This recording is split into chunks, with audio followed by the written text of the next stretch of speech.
राम जी। जी राधे महाराज जी।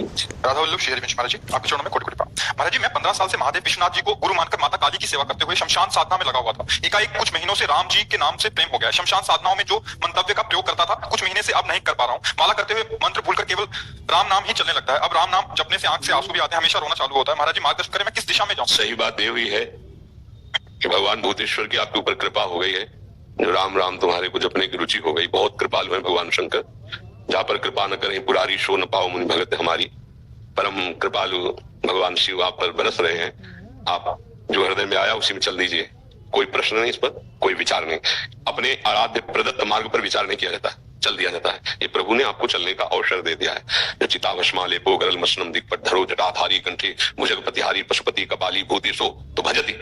अगर उनका भजन जगदीश ही का पदवी, ये जगदीश की पदवी प्रदान करते हैं। जब भगवान शिव प्रसन्न होते हैं तो ये प्रदान कर देते हैं। भगवान अयोध्यावासियों से कहते हैं और एक गुप्त मत सबई कहो कर जोर शंकर भजन बिना नर भगत न पावे मोर। महादेव प्रसन्न हुए, अब ये मार्ग दे दिया, अब बहुत सावधानी से चलो। महाराज जी, जैसे जब नाम जब मिला तो हम शमशान साधना करके परेशान हो गए थे किसी तनाव से। महाकाली देखो एक हम आपको बात बता रहे हैं। भगवान भूतेश्वर को प्रसन्न करने के लिए मार्ग है, जैसे अघोर मंत्र है, अघोर पंथ है, बहुत से मार्ग है। हमारे भगवान का एक स्वभाव ये था, हम प्रपद्यन्ते तास्तत्वे भजाम में हम। अगर आप उनको अघोर रूप से देखोगे वैसा आपको अनुभव करा देंगे। वो भूत रूप से देखोगे भूत रूप से आपको दिखा देंगे। मंत्र सिद्ध करके वासनाओं की कामनाओं की पूर्ति के लिए सिद्ध बनकर पूजने लगोगे, लेकिन भगवत साक्षात्कार नहीं होगा। आज शिव जी की कृपा हुई कि आप भटकने से बच गए और मार्ग आपको मिल गया। इसलिए सौम्य और शांत और पवित्र आहार करते हुए दैन्य भाव से चलोगे तो जीवन कृतार्थ हो जाएगा। हाँ, जैसे शिव उपासना में है, जो संभल नहीं पाते हैं तो फिर वो गलत मार्ग का अवलंबन ले लेते हैं, क्योंकि हम काशी में ही रहे, घाटों में ही रहे और उन्हीं के उपासक रहे हैं। फिर वो तुम आपके पास आए। हाँ, वो अन्य जो नहीं पाना चाहिए वो पाने लगते हैं, जो नहीं पीना चाहिए वो पीने लगते हैं और कहते हैं भगवान शिव हलाहल विष समस्त देवता और भगवान की प्रार्थना स्वीकार की। जिस समय समुद्र मंथन हुआ तो समुद्र मंथन से सबसे पहले हलाल विष निकला जो पूरे विश्व को भस्म कर देता। तो स्वयं अजित भगवान श्री हरि समस्त देवता आदित्य भगवान शिव की शरण में गए और जब वंदना की और कहा प्रभु रक्षा करो इस जगत की, क्योंकि आप ही कर सकते हो रक्षा। तो उन्होंने प्रार्थना की और भगवान शिव ने पूरे हलाल विष को कंठ में रोक लिया। और नीलकंठ नाम, वो कोई नशा थोड़ी करते हैं। महाराज जी, ऐसा कोई अगुड़ा हुआ नहीं, हम नशा तो कभी नहीं किए। अज्ञानतावश जैसे मांस का सेवन हो रहा था महाकाली के आदेश से, जब राम नाम का आदेश हुआ, जिससे महाराज जी नाम में मिला था, परेशान होकर महाकाली के मंदिर में बैठे हुए। हाँ, इसमें हमको देखो एक हमारी प्रार्थना है, कहीं हमको शैव उपासना में मांस भक्षण का कहीं भी आदेश नहीं हुआ। कहीं भी किसी शास्त्र में आदेश नहीं है।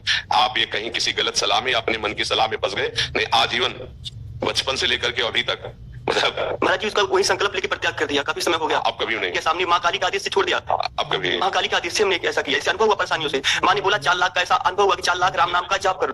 हमको बस इतना केवल कहना है कि हमारी वो माँ ही नहीं हो सकती जो हमारे भाइयों की हत्या पसंद करते हैं। अगर वो हमारी जगदम्बा है तो हमारा ही भाई है।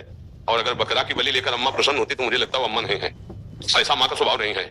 ये हमारे अपनी जिह्वा को पोषित करने के लिए ऐसी लीलाएं करते हैं। नहीं तो अम्बा ने रक्त चाटा, रक्त बीज का कारण था।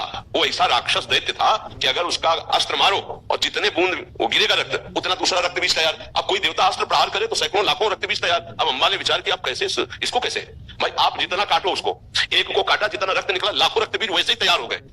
तब आद्या शक्ति महाकाली की सब देवताओं ने प्रार्थना की कि अम्मा तुम ही देख सकती हो, बहुत ही उद्दंडता कर रहा है। योजनों लंबी दिव्या, योजनों विशाल खड्ग और खप्पर मारा, जिब्या में लपेट करके पूरा चाट गए, एक और नेरे सबको मार के। तो अम्बा ने ये किया है अपने बेटों की रक्षा के लिए। ये जो निरीह जीव हैं, तुम्हारे एक चुटकी से ऐसे काट के तो क्या करोगे। हमारी प्रार्थना है, कहीं हमको शैव उपासना में मांस भक्षण का कहीं भी आदेश नहीं हुआ। कहीं भी किसी शास्त्र में आदेश नहीं है। आप ये कहीं किसी गलत सलाह में अपने मन की सलाह में फंस गए। नहीं, आजीवन बचपन से लेकर के अभी तक महाराज जी उसका वही संकल्प लेके परित्याग कर दिया, काफी समय हो गया। अब कभी नहीं, के सामने माँ काली का आदेश से छोड़ दिया। अब कभी महाकाली का आदेश से हमने ऐसा किया। इससे अनुभव हुआ परेशानियों से। माँ ने बोला 4 लाख का ऐसा अनुभव हुआ कि 4 लाख राम नाम का जाप करो। हमको बस इतना केवल कहना है कि हमारी वो माँ ही नहीं हो सकती जो हमारे भाइयों की हत्या पसंद करते हैं। अगर वो हमारी जगदम्बा है तो हमारा ही भाई है। और अगर बकरा की बलि लेकर अम्मा प्रसन्न होती तो मुझे लगता है वो अम्मा नहीं है। ऐसा माँ का स्वभाव नहीं है। ये हमारे अपनी जिह्वा को पोषित करने के लिए ऐसी लीलाएं करते हैं। नहीं तो अम्बा ने रक्त चाटा, रक्त बीज का कारण था। वो ऐसा राक्षस दैत्य था कि अगर उसका अस्त्र मारो और जितने बूंद वो गिरेगा रक्त, उतना दूसरा रक्त बीज तैयार। अब कोई देवता अस्त्र प्रहार करे तो सैकड़ों लाखों रक्त बीज तैयार। अब अम्बा ने विचार किया आप कैसे इसको कैसे, भाई आप जितना काटो उसको, एक को काटा जितना रक्त निकला लाखों रक्त बीज वैसे ही तैयार हो गए। तब आद्या शक्ति महाकाली की सब देवताओं ने प्रार्थना की कि अम्मा तुम ही देख सकती हो, बहुत ही उद्दंडता कर रहा है। योजनों लंबी दिव्या, योजनों और विशाल खड्ग और खप्पर मारा, जिब्या में लपेट करके पूरा चाट गए, एक और नेरे सबको मार के ऊपर। तो अंबा ने ये किया है अपने बेटों की रक्षा के लिए। ये जो निरीह जीव हैं, तुम्हारे एक चुटकी से ऐसे काटे तो आ करोगे, पर दुख देने वाला कभी सुखी हो जा, किसी की आराधना करता हो, मुझे तो समझ में नहीं आता। आराधना का स्वरूप होता है परिहित सरिष। कोई भी सिद्धांत ऐसा हमें आज तक नहीं मिला, क्योंकि शैव उपासना में हम भी रहे और बहुत अनन्य रहे और कट्टर शैव रहे, कोई मिलावट नहीं रही है। हाँ, ऐसा नहीं कि हम चिता की भस्म नहीं लगाई या काशी के घाटों का सेवन नहीं किया या भस्मीभूत महादेव जी की आराधना नहीं की, पर अवक्षा भक्ष का कहीं भी ऐसा नहीं लिखा। देखो, एक स्थिति होती है, जैसे आद्य गुरु भगवान शंकराचार्य जा रहे थे तो अपने शिष्यों की परीक्षा के लिए वो एक जगह मछली बिक रही थी, ऐसे उठाया ऐसे ऐसे